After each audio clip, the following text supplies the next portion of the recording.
Бұл менің үлкен тәтті отбасым. Әкем, анам, әпкем және мен. Біз бірге сурет саламыз, доп ойнаймыз, қызықты кітаптар оқимыз.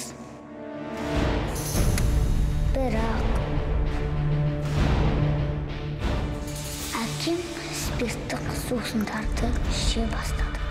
Бастапқыдан азардан ұртап, уақыт өте келе көбейе берді.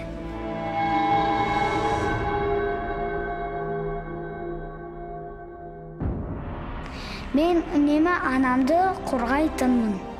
Ал ары қарай не болғанын есімде жоқ.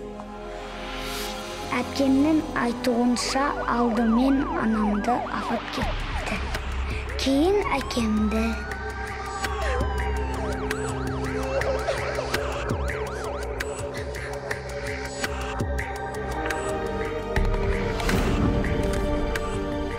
Әкешім, өтінем, барлық жамандық артта қалсыншы.